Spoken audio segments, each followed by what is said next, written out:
So how about that? You haven't had that kind of introduction before, I'm sure. So my name is Professor Gus Rosania. Let's see, how do I go into full screen? So, all right.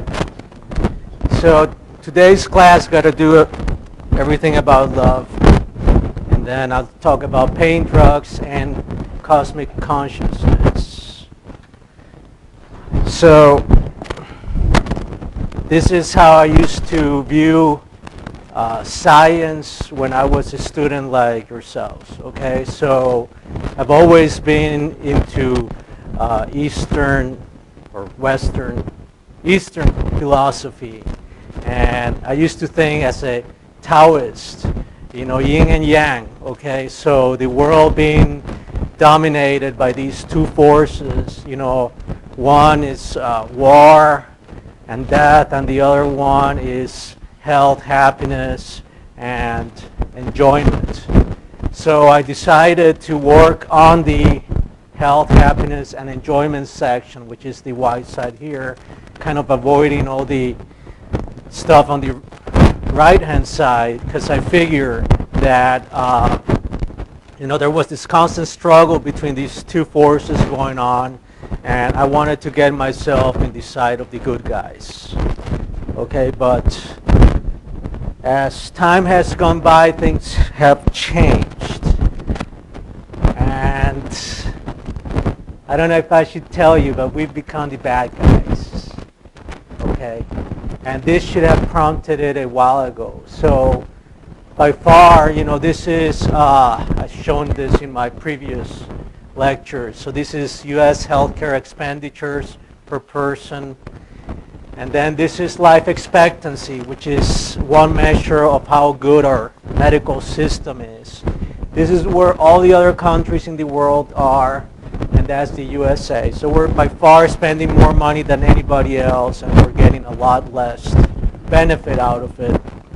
And if this was in isolation, this would be kind of okay. You know, we can live with being a failed healthcare economy. But there's another measure that we do. I mean, we do really bad on all measures, but this one is especially important, which is childhood mortality, okay? Because childhood mortality is a measure of how much we care about people, you know, because children, they don't produce anything. You know, they're not economically viable. Actually, they take a lot of people's money and time.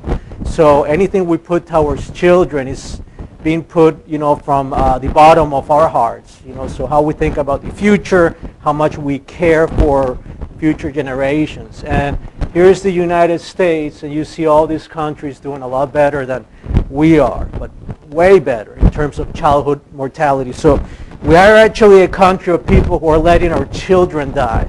And this should have prompted something in the back of my mind that something was really wrong. But because it's been going on for a while now. But I still went ahead and I kept doing my research as if nothing's going on. I'm doing my teaching till this year, okay, where sometime around June came out a report, so June 2017, I shouldn't say this year, this is already the past year, came out a report in the New York Times where essentially prescription drugs are now the #1 cause of death of less than 50-year-olds in the United States.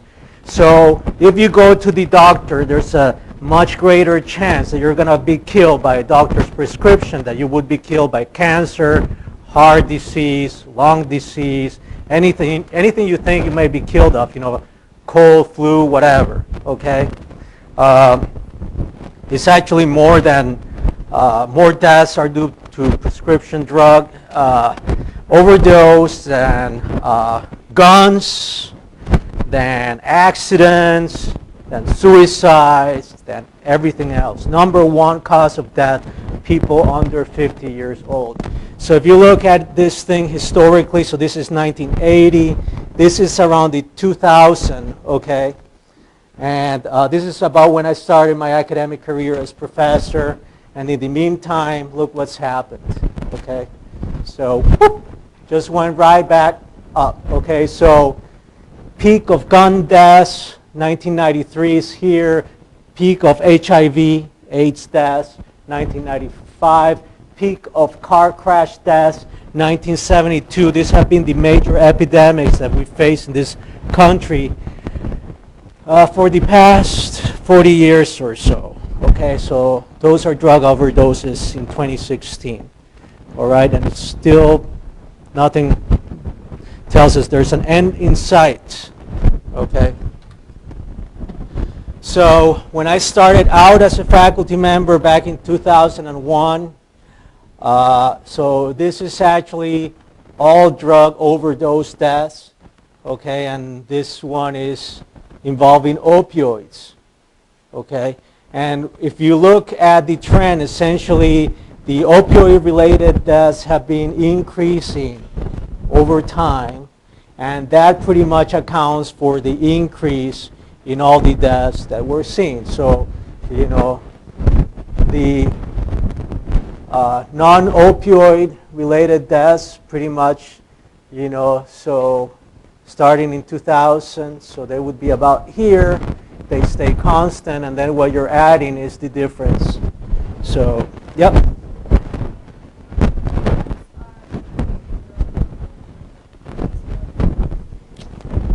I don't know it off the top of my head, but there's actually a Guardian article that maps this out. So the Guardian is a UK newspaper. They actually had a multi-part investigation, so I can get it to you. It's actually, so if you look at my Facebook page, I'm posting all this stuff up. So it goes, if you go back like a month, I posted it around, sometime around December. Yeah, but it's a Guardian article. Where they map exactly, you know, where these deaths have been happening. They compare it, I think, you know, 2000 versus, you know, 2015. Yes? Like, it says prescription drug death, but does this actually include So this is all overdose. So this is all, so the blue line is all overdose. And then this one is drug overdose involving opioids. It will include non-prescription, but okay, so this is back in the 1980s. This is back in the 2000s. Okay, so 2000s is, you know, around 15,000. So sorry, so that pretty much corresponds to this point here. So if you look back to the 1980s, you're still going to be lower. So this entire trend, you know, has parallel the opioid introduction into the medical arena.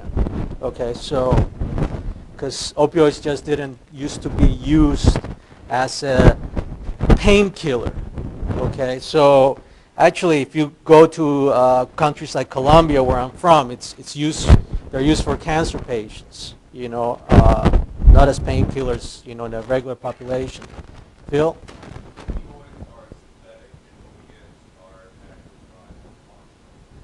Thank you for the clarification. Now, I'm going to have trouble keeping track of that point, but, you know, you point at me or raise your hand.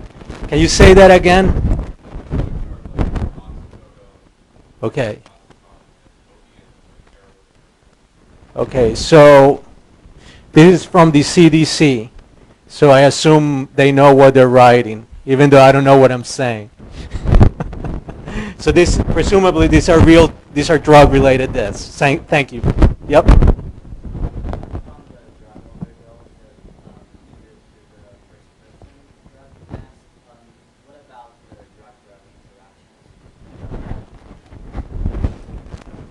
Yeah, absolutely. So so this is all overdose deaths. So this includes all the drug interactions, your anti-cancer drugs, whatever. You know, this is back in the year 2000.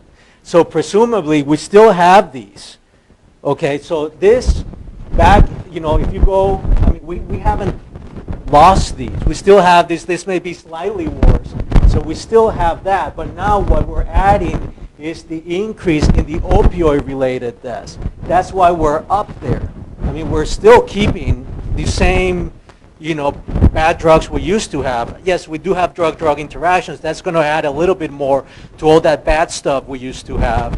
But by and large, this explosion that we've seen lately is because of the opioids.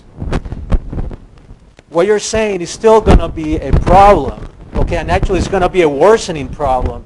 But but right now the problem is, specifically related to opioids. And there's a reason for that because pharmaceutical companies are behind that. And opioids are a really easy way to get people addicted. Okay? So,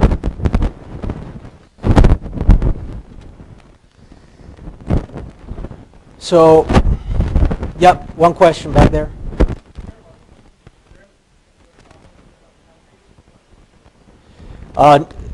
U.S. is number one, okay? But pharmaceutical companies are starting to market the opioids in other countries. And it's got a lot to do with marketing. So in the early 2000s, late 1990s, pharmaceutical companies started publishing studies or sponsoring studies where they were saying that opioids were not so addictive if they were being prescribed by doctors.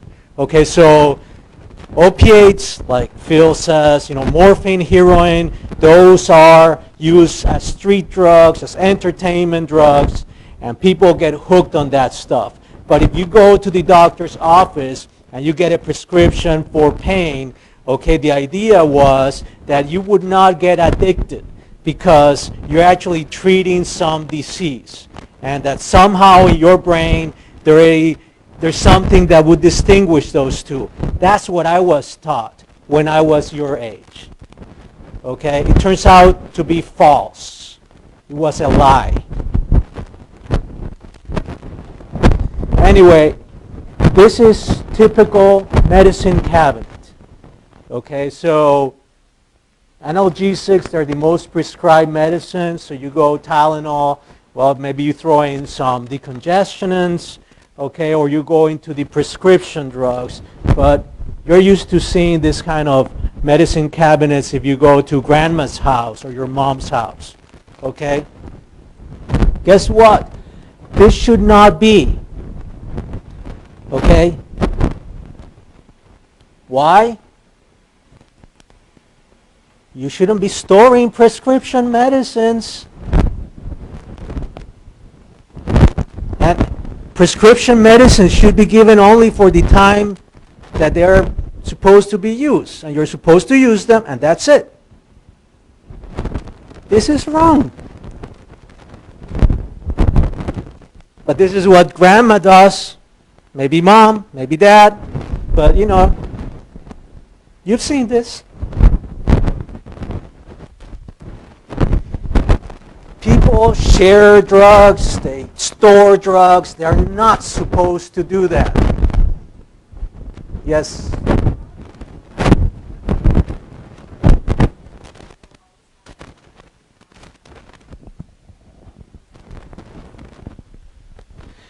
That's true. So sometimes it's like, somebody's got a chronic illness, but what happens is that person's got to go to the doctor to get refills, okay? And they will run out of medicine, and then they've got to go back. Now, what doctors end up doing here, especially here in America, okay, is they actually give doses that go for long periods of time, okay? Why? Because there's not enough doctors. Because you can only get an appointment toward the doctor every 2 or 3 months,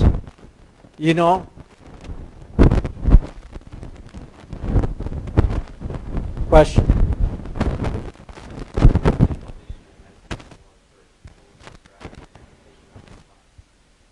Well, there's both components, but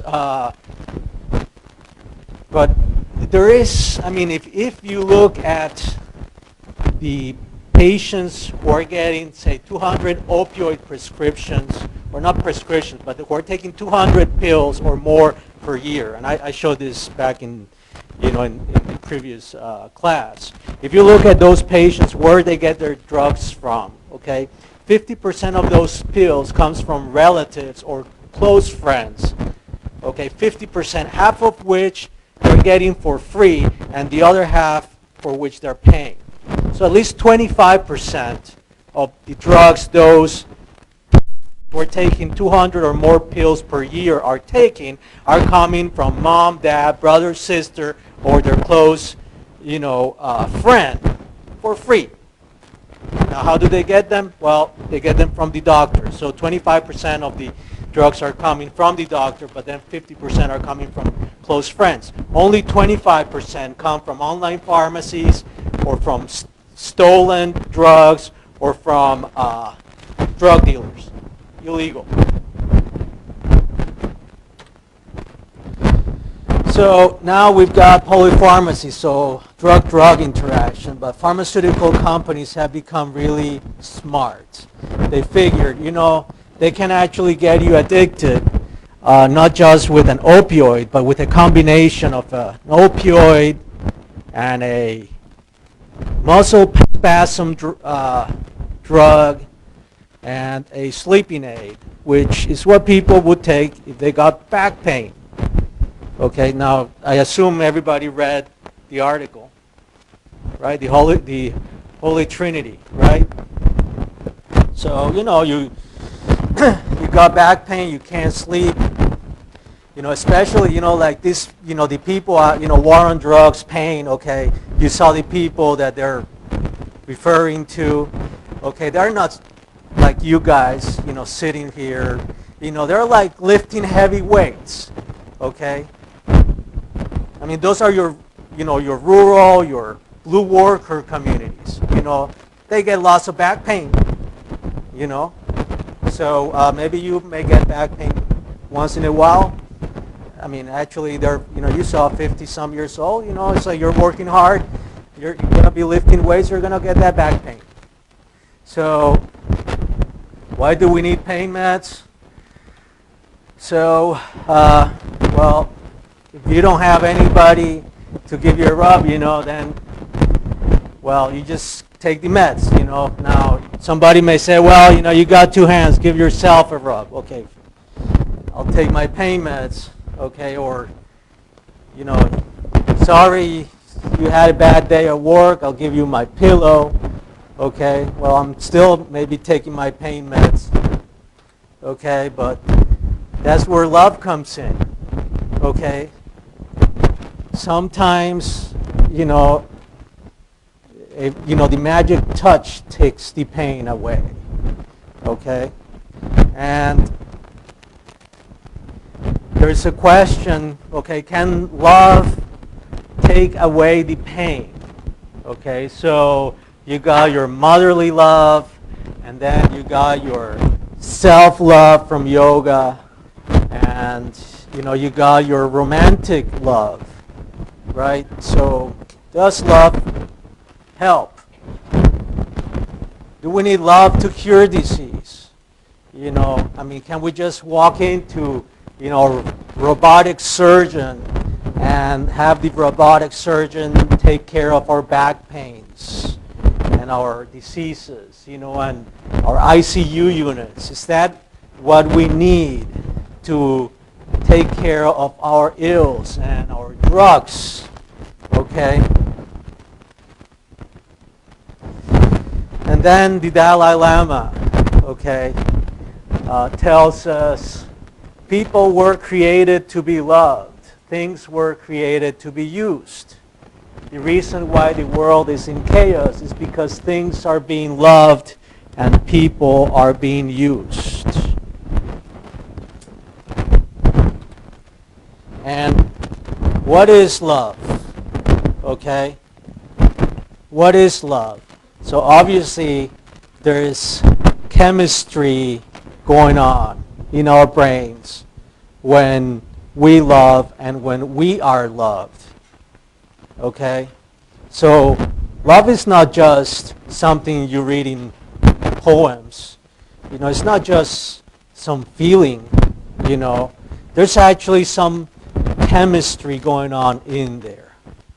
Okay?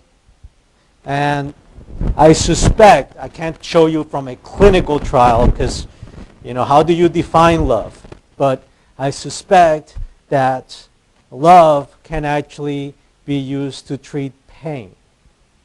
Okay? And that this epidemic that we're seeing, the drug abuse epidemic, I suspect is underlined by a lack of love, of self-love, of motherly love, of romantic love. Okay? And it's driving us to take pills. And in fact, we're sharing pills because it's an easy way to love. Not okay. Not okay. So what does it have to do with drugs? Again, number one cause of death is drug overdose for Americans under the age of 50. And then if you look at other causes of death, you've got suicide.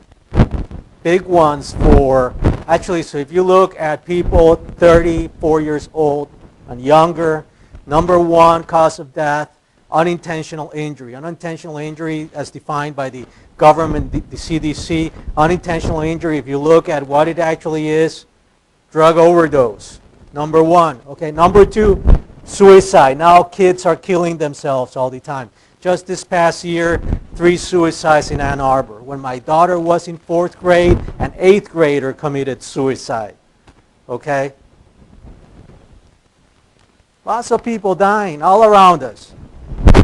Actually, this is outdated because this should be number 2. Second cause of death. And then you look at the black box warnings, okay, of antidepressants. And what they specifically tell you is that antidepressants are induce suicidality, especially in people 27 years old or younger. Okay? And girls who are anorexic right now, okay, what are they being prescribed, or bulimic? They're being prescribed antidepressants. Now, I'm not even going to go into the cause of the anorexia or the bulimia, okay, but I mean, the fact is that the antidepressants are used as a treatment for these kinds of, personality or mood disorders, okay? So how did I get here? Okay, I'm actually a hardcore pharmaceutical scientist. I was one of the people who designed and translated this instrument to the market back 1997, 1999. So this is actually it's an automated microscope. It's a robot. And it incorporates microscopy and machine vision, and it looks at cells using artificial intelligence. It looks at cells to determine how they respond to drugs. I mean, essentially, you take an image of a cell, with a microscope, and then you push that image through a, AI, algorithm, and it spits out whether the cell is responding favorably or unfavorably to a drug. So I developed this robot, and at the time, so two things became obvious. One is this robot could be used to accelerate the rate at which you discover new and more potent drugs. And the other thing is that these robots really don't do any good at determining whether or not these drugs are toxic, because a lot of the toxicity that we know about is discovered in animals. We can't do toxicology experiments on people, okay? Actually, when drugs are dosed in people, phase 1 clinical trial, it's not a toxicology experiment. You just increase the dose till somebody gets sick. Okay, just you hit that, and then you cut back on your dose. So actually, on the toxicity side of things, you have no idea what drugs are doing to people. So you can't use animal data and cell data to try to predict human toxicity data, because we don't do human toxicity experiments. Those are unethical. So we can't predict toxicity. And I knew that back in 1999, which is why I decided to take this faculty position. And I said, well, how are drugs being dosed? Okay, most of them are being dosed orally, and for a drug to be dosed orally and reach to its site of action, wherever it is, okay, it actually has to distribute throughout the whole body. So I figured, well, I'm going to try to use these robots to figure out how to make drugs go to their site of action and avoid unwanted sites.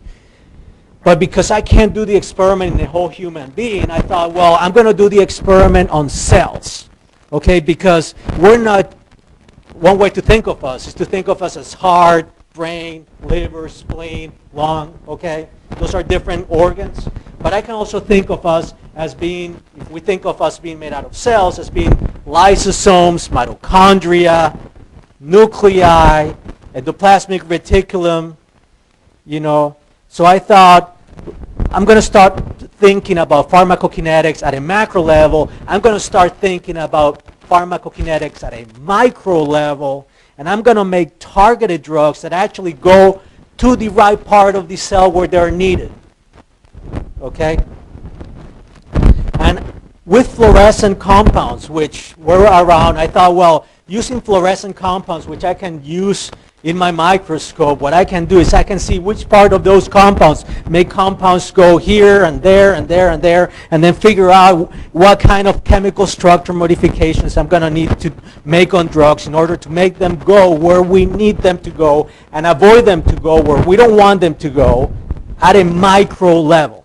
But the micro level would hold true for the entire human organism, and I could do those experiments with human cells in the test tube in vitro, okay? So I did this, you know, so this is actually sterile molecules that are composed by two parts that would, you know, so this is two parts joined by this methine bridge. So I can vary this part, I can vary that part, and then I can get images of cells. We can put through these artificial intelligence programs and deconvolute the subcellular localization patterns into contributions from that part versus that part, and I can figure out which part is driving localization where inside the cell. Okay?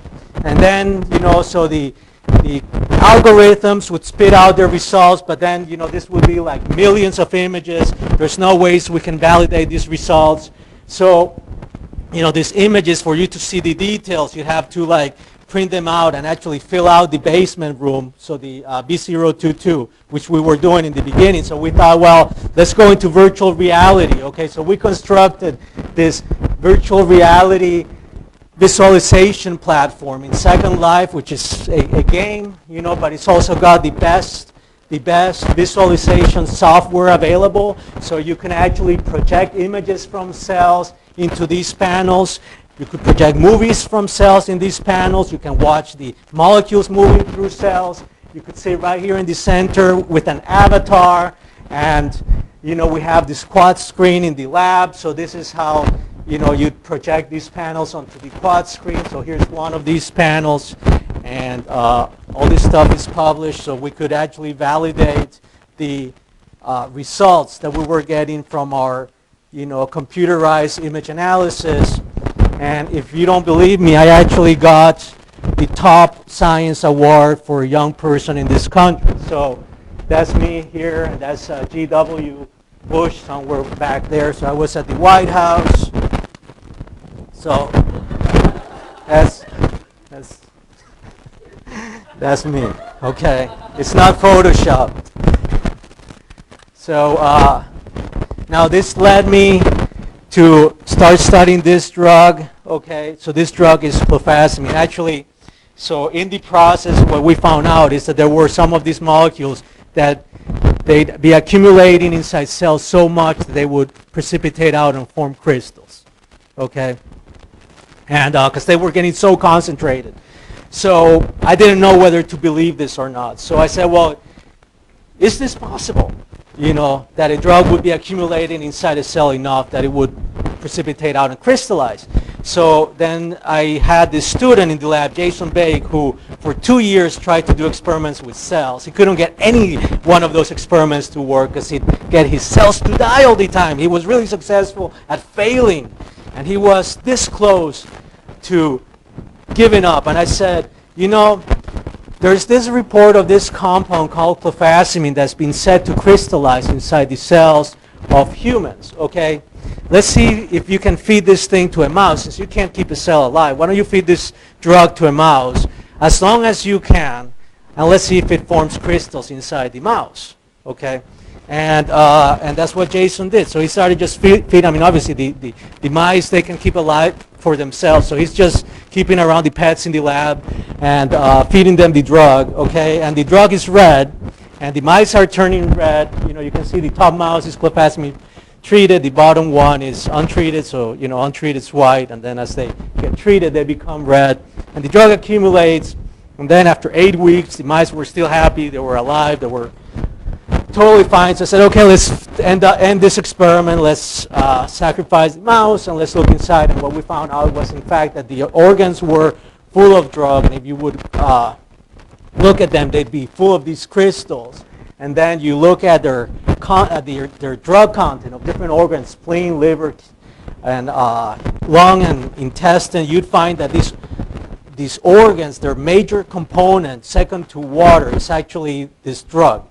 Okay, so the drug is actually accumulating and precipitating out and forming crystals to the point where this drug becomes the major component, molecular component of the organs, second to water. Okay, nobody had actually shown that. Now, this drug is not any drug. It's a very special drug. This drug is used to treat leprosy. Okay. And it actually turns people red, and you don't know about it because these are leprosy patients. Number one, there's very few of them around nowadays. Number two, when they're being treated, they're usually in institutions. There's special places where leprosy patients are kept. This is a leprosy patient that's been taking clofazimine at the end of treatment. This is this same patient 2 years after this patient has stopped taking treatment. So that's the color of the skin in the presence of the drug. After 2 years, the skin is essentially, this is a reversible skin pigmentation. It washes out, and you get back his original skin color. So this is the doctor, okay? So these side effects are quite obvious. In the lab, we've been studying the mechanism by which the drug gets sequestered and it accumulates. This has been going on for the past 10 years. You can look up my name and clofazimine in PubMed. You'll find 13 publications plus that delineate this pathway. But that's actually secondary, okay? That's what I'm being paid to do while I'm not teaching. Okay, what's really important is that I go back, you know, because I don't, you know, I just don't sit around, you know, doing nothing. I actually think. You know, I go back to leprosy and what it used to be, and how it used to be regarded back in the old days when patients with leprosy used to get cured. And, you know, it was an act of love, okay? And nowadays, we've got this drug that has essentially cured leprosy. It's called clofazimine. It's this one drug that we work with, okay? It's actually, so these are cures. These are leprosy cures. So MDT is multi-drug therapy.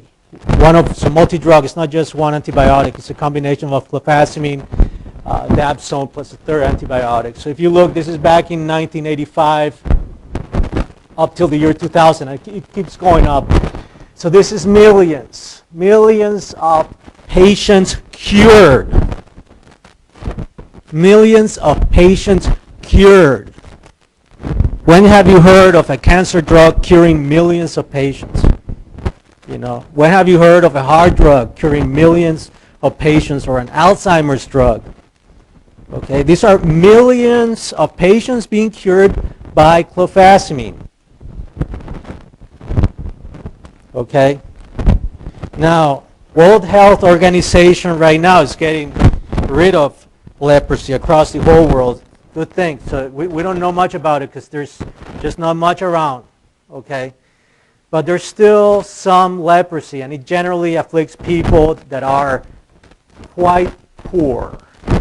Quite poor, so multi-drug therapy should be available for free if you want to get rid of leprosy.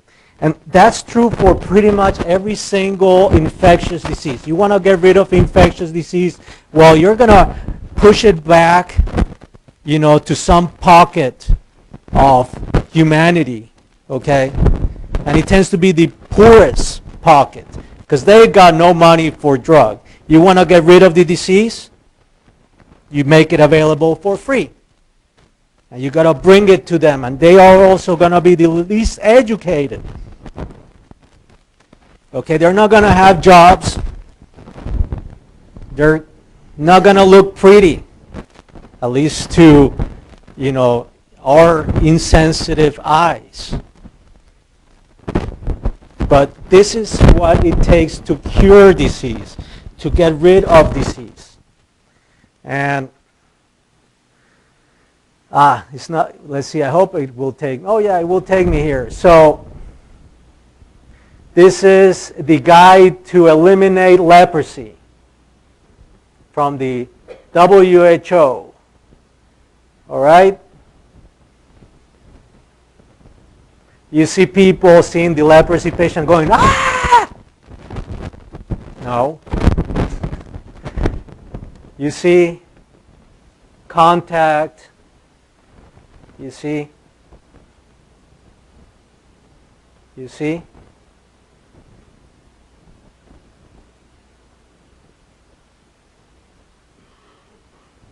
You see?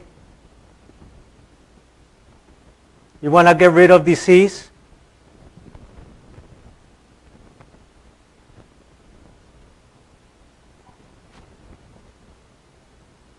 You're going to be eating food with leprosy patients.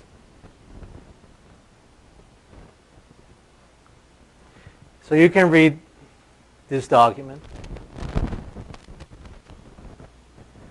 These diseases, so we've driven them back, and they can come back anytime.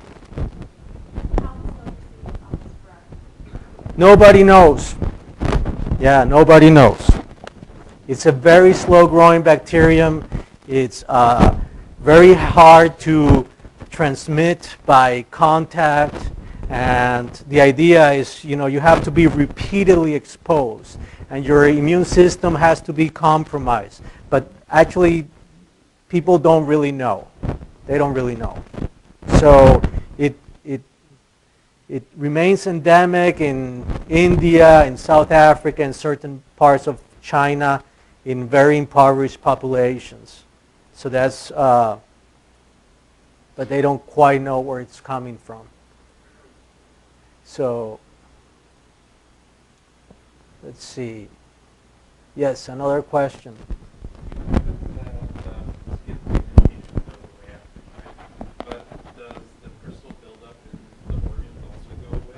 Yes, it also goes away. So, yeah, in mice, that's as much as I don't. Yes. So you get the kind of side effects people usually get from antibiotics. So gastrointestinal, but they're not serious side effects. Actually, the LD50 is like 4 grams per kilogram, which is non-toxic. So.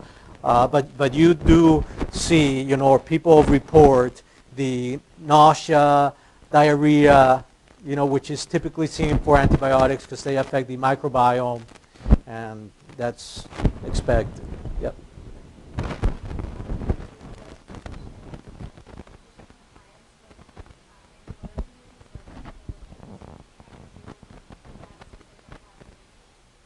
Yeah, so this is where this close human contact comes in. You gotta, like you have to become their friends, and you have to live in their community, and then they gotta trust you, and yeah, that's part of the WHO, plan. So, they tend to be quite uneducated, illiterate, So that's the challenge. Yeah. So besides this mechanism of clorphasmin, I was just wondering how, in general, we can like determine if the mechanism of drugs is like all the molecules are so small. Yeah, that's a great question. So because these crystals are stable, you know, they're very stable. Actually, they're not unequivocally stable. They're actually stable in the microenvironment in which they're stable, which we've actually figured out.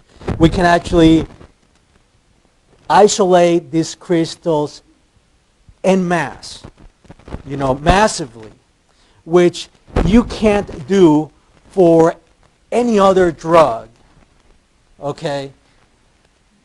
So we can actually understand those crystals much better than we can understand drug transport into any organelle, okay, or any other subcellular or cellular or microscopic compartment. And we know actually the exact atomic structure of those crystals. We know how the molecules are arranged in those crystals, okay? So yeah, because you know they're stable, and actually you know the other nice thing about them is you can take an organ and these crystals are resistant to like ultrasound, so we can just you know take the organ and subject it to ultrasound. It will blast off all these cells, all of everything, and only these crystals are left behind, and then we can very simply spin them down, you know, through a sucrose gradient, and the sucrose will separate the lower density cell materials from the higher density crystals. So we can get this very pure biocrystal population from mice, you know, which we can analyze. And again, you know, they are the major molecular component of the cells, of the organs. So we can actually isolate them much easier than we can isolate pretty much anything else. So this has allowed us to do a lot of things. So, I mean, so if love is good for dealing with leprosy, probably love is also going to be good for dealing with overdoses. Yes?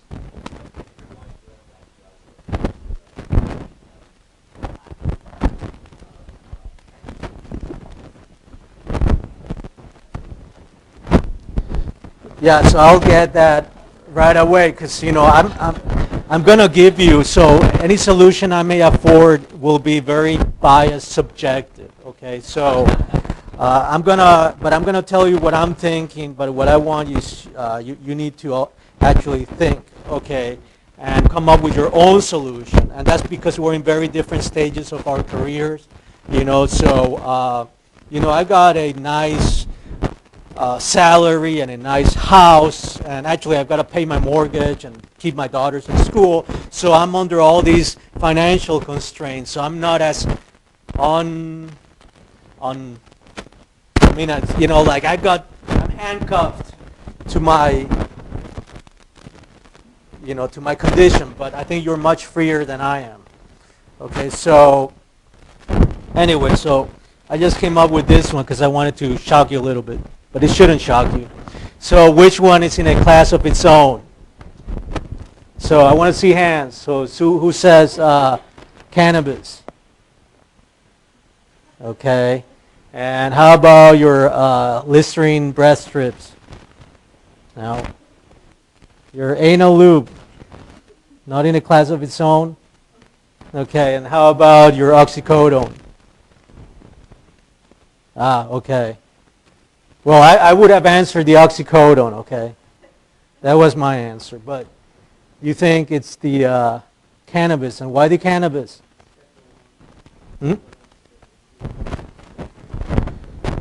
Yeah, this is Schedule 2, Schedule 1. It's the only natural thing. Yeah, so, you know, I'm thinking, you know, like these don't kill anybody. This one kills, like, actually, you know, as many people die from the opioids as every year as they died during the entire Vietnam War. Okay? So actually they're all acting on the pain receptors, right? They're all acting on pain receptors, right? So yeah, don't laugh. And the other thing is, this is actually a pharmaceutical product. It's you use it for your colonoscopy. Think of doing a colonoscopy without anal lube. You would have a lot of trouble. So see, it's not what you're thinking. Anyway, so right now this past year, okay, dronabinol. Dronabinol is the synthetic version of THC. Okay, it's actually. It went from Schedule 1 to Schedule 2. So it used to be Schedule 2 as Marinol, but now it went to Schedule 1, but then it went back to Schedule 2 this year. So this is synthetic THC. Okay, we can actually bring it to the lab and study it. It's used because now it's available as a liquid, not as a tablet, so it can be used to give it to children and to give it to adults who can't swallow. Okay, and Syndros is his trade name. Insys is the same company that actually was responsible for originating this whole opioid epidemic, believe it or not. So they're really successful at getting illegal drugs legal. But if you smoke a joint, that's still Schedule 1. So you can't analyze the pot that is sold by Ann Arbor dispensaries here at the University of Michigan because it's illegal. You can only use it for your own personal consumption under for a legal prescription. Sorry? Yeah, that's a good, no, so it's not approved for pediatric use. So the approval is for anorexia associated with weight loss in patients with AIDS, and for nausea and vomiting associated with cancer chemotherapy. Okay, but that was actually what was originally used for Marinol approval, and Marinol is this tablet that was approved back in the 80s, which was it was the same kind of tablet, the same kind of, not tablet, the same kind of active ingredient as is in Syndros, but the idea is that now they have this product, so there's all these other products that can be used instead of Marinol, but now they have this specialized product for a specialized subpopulation of patients, and those are your patients, okay? For pediatric use, it's not specifically approved, but it's used, for any population. So, yep.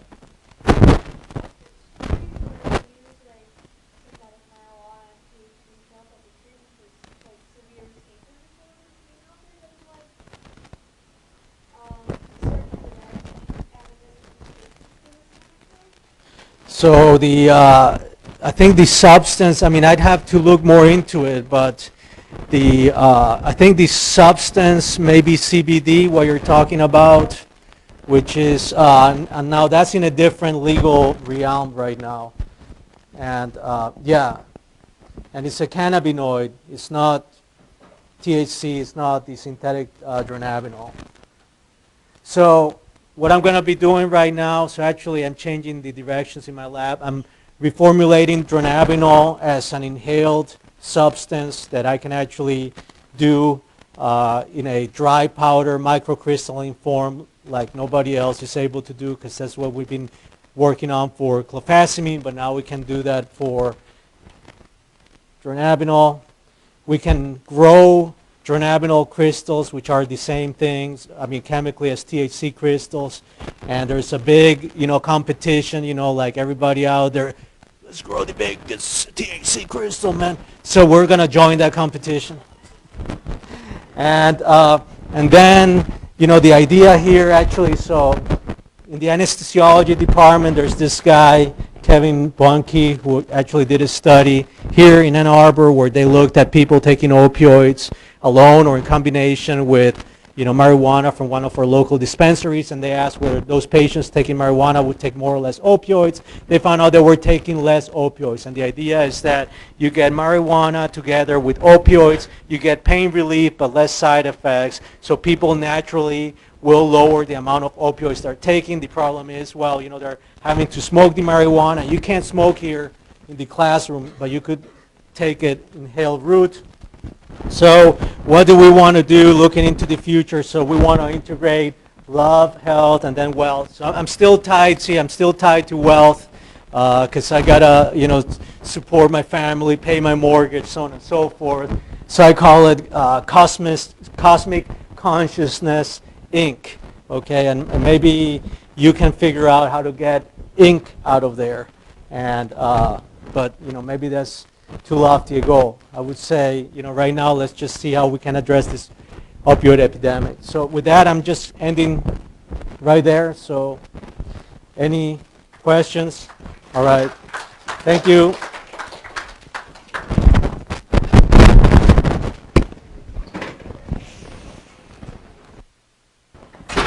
Turn red. To turn red means bad.